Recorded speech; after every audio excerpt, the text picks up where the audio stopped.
ಭಾರತದ ಪ್ರಾಚೀನ ರಾಜಯೋಗ. ಈ ಯೋಗವನ್ನು ಕಲಿಯಬೇಕಾದರೆ ಸ್ವಯಂನ ಪ್ರಯತ್ನ ಅಂದರೆ ಸ್ವಪರಿಚಯ ಮತ್ತು ಪರಮಾತ್ಮನ ಪರಿಚಯ ಬೇಕು.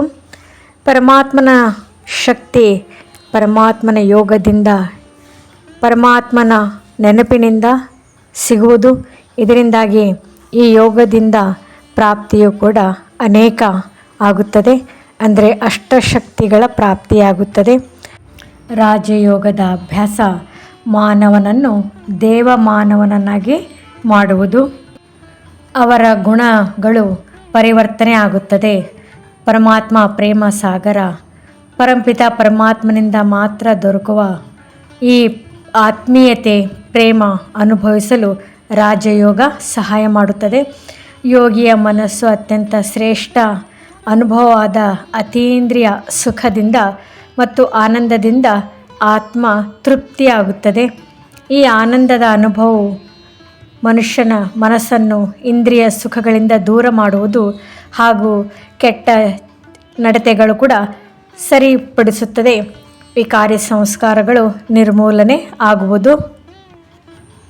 ಜೀವನದಲ್ಲಿ ಅನೇಕ ಕೊರತೆಗಳು, ಅಶಾಂತತೆ, ಸಮಸ್ಯೆಗಳು, ಗೊಂದಲಗಳು ಇರಬಹುದು.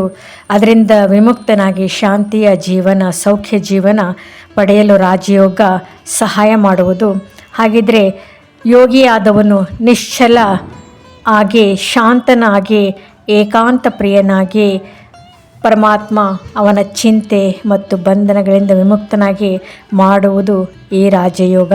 ಹಾಗಿದ್ರೆ ಮನುಷ್ಯರ ಮನಸ್ಸು ಮತ್ತು ಅವರ ಬುದ್ಧಿಯ ಘರ್ಷಣೆ ಕೊನೆಗೊಳ್ಳುವುದು. ರಾಜಯೋಗದ ಮೂಲಕ ಆತ್ಮನು ಶಾಂತಚಿತ್ತನಾಗುತ್ತಾನೆ. ಶಾಂತಿಯಿಂದ ವರ್ತಿಸುವ ವರ್ತನೆ ಅವನದಾಗುತ್ತದೆ. ಹಾಗಿದ್ರೆ ಪ್ರಕೃತಿಯ ನಿಯಮಗಳಾಗಲಿ, ಈಶ್ವರಿಯ ನಿಯಮಗಳಾಗಲಿ ಯಾವುದು ಉಲ್ಲಂಘಿಸುವಂತಹ ಯಾವುದೇ ಪಾಪಕರ್ಮ ಮಾಡಬಾರದು. ರಾಜಯೋಗಿಯು ದಯೆಯ ಜೊತೆಗೆ ನ್ಯಾಯವನ್ನು, ಪ್ರೀತಿಯ ಜೊತೆಗೆ ನಿಯಮವನ್ನು, ಸರಳತೆಯ ಜೊತೆಗೆ ಜಾಗರೂಕತೆಯನ್ನು ಹೊಂದಲು ಸಾಧ್ಯವಾಗುವುದು. ರಾಜಯೋಗಿಯು ಪರಮಾತ್ಮನ ಗುಣಗಳು, ಪರಮಾತ್ಮನ ಶಕ್ತಿ ಅವನಲ್ಲಿ ಪ್ರತಿಬಿಂಬಿಸುತ್ತದೆ.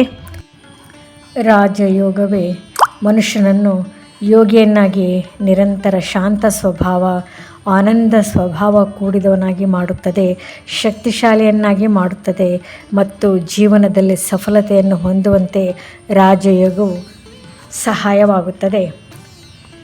ಪಾಪಕರ್ಮಗಳಿಂದ ಮುಕ್ತನಾಗಿ, ವಿಕರ್ಮಗಳಿಂದ ಮುಕ್ತನಾಗಿ ತನ್ನ ಒಂದು ಜೀವನವನ್ನು ಸಫಲಗೊಳಿಸುತ್ತಾನೆ.